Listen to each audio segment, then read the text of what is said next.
All right, I think we are live. I'm going to wait for the old confirmation before I start waffling. Beautiful. Right, we are live. So I was going to say good morning, but it's actually 2 minutes past 12. So good afternoon. Today's topic is motivation, and we're also going to talk about accountability as well, because the two go hand in hand. Mainly because I see a lot of people shouting, jumping up and down and getting all excited and talking about motivation and stuff, which is great. I like seeing that level of enthusiasm, and I like seeing people step up, and I like seeing people deciding to be better. But there's so many gurus talking about motivation and trying to fire people up, yet I'm constantly seeing people struggling with motivation, unable to find it, thinking it's what they actually need to do the things that they want to do and to get where they want to be. So they keep looking to these gurus to fire them up, which is fine in the moment, because it works in the moment, but it never lasts, because motivation is a feeling. And I've said this so many times before, it comes and it goes, and you cannot rely on it. If you ask the most consistent people out there, and I would include myself in that, they very rarely feel motivated. They don't worry about motivation. It's not something they seek out. They might feel inspired, they might feel creative, they might feel more energetic on certain days, but they're not any more motivated than the average person. And the people that jump up and down and say how motivated they are usually doing that as a means of keeping themselves motivated, as a means of trying to amp themselves up. So how is it that there are some people that can just keep going and keep showing up and keep doing what's required, and there are people that can't? And it's two simple reasons. Okay, reason number one is that the people that show up consistently and appear to be the most motivated have the most clarity. And reason number two, they have the most energy. So if we break this down, when it comes to clarity, if you don't know what you want, why you want it, and how you're going to get it, then you will stay stuck, and no amount of motivation in the world will help you with that. Okay? In the long run, how you get there is actually the least important, but you absolutely need to have a what and a why. You need a clear vision and a deep understanding of your purpose. That is non-negotiable. Okay? Without that, you're going nowhere. It's like getting into the car, deciding to drive somewhere, but not actually knowing where you're going, and then being disappointed when you get there. You didn't know where you were going. You had no plan. You had no idea. You had no vision of what you actually wanted. So how could you ever get there? And the second point is energy. And I'm not talking just physical energy.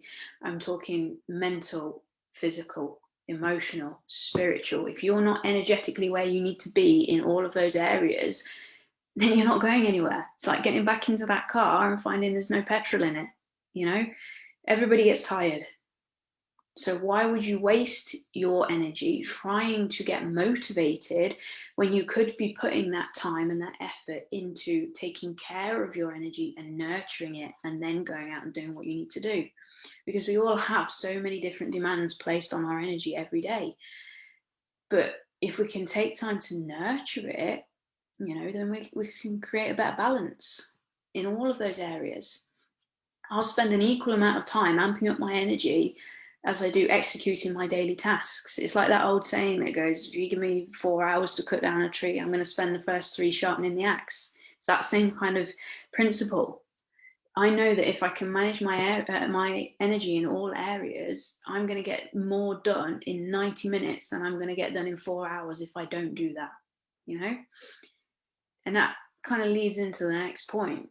When you have your purpose and your clarity and you take care of your energy, then you are going to take steps, and each step builds on itself, and we end up with momentum, and momentum will always beat motivation. You've heard me say that a load of times as well, time and time again, because you don't need motivation, you need momentum, and you can gain momentum by taking action, and your best actions come from a place of clarity and energy.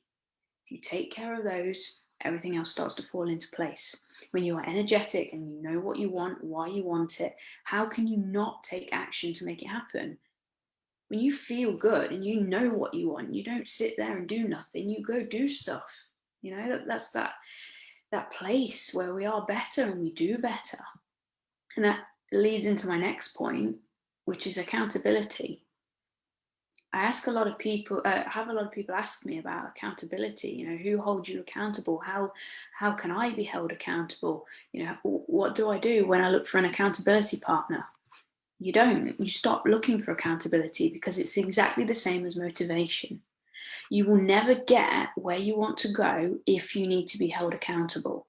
If you want something, you shouldn't have to be held accountable to do it. You know, if you can check in with your vision and you know why you're doing something, and that's still not enough, then you probably don't care about it or really truly want it. You don't need to be forced to do things that you want to do to get where you want to be. Of course, you're going to have bad days. Everybody has bad days. That's what happens in life. It's not always easy, especially when your energy drops. So we can take a break, we can focus on recovery, we can recoup our energy, we can check in and make sure we're clear about where we're going. But we're always keeping this bigger picture in mind. If you spend your whole life waiting for other people to hold you accountable, then you are never going to get very far. Everybody's got their own things going on. They don't care about whether you achieve your goals or not. They don't. They're too busy with themselves. It's not up to somebody else to hold your hand. It's up to you to step up and be better and do better. Because when we can be better, when we can do better, then we can have better. We go back to that be, do, have. It's about changing how you view these things, you know, flowing towards what you want rather than being forced and having to fight tooth and nail, because that sucks and that's not how we want to live. Life is hard enough without having to perpetuate your own struggle all the time. If you have purpose and you have that energy, that power, and you have a peaceful balance that you can maintain, then you don't need motivation. You don't need accountability. If you have to be forced, then you're probably on the wrong path. So there you have it. That's my Monday rant for your viewing pleasure.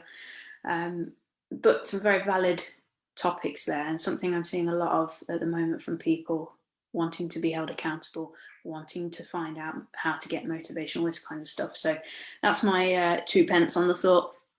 Let me know your thoughts in the comments. You know, what are your procedures around your motivation, around your accountability? Maybe you think I'm wrong. Feel free to let me know in the comments. Either way, I will be back next week with another episode. So enjoy your week.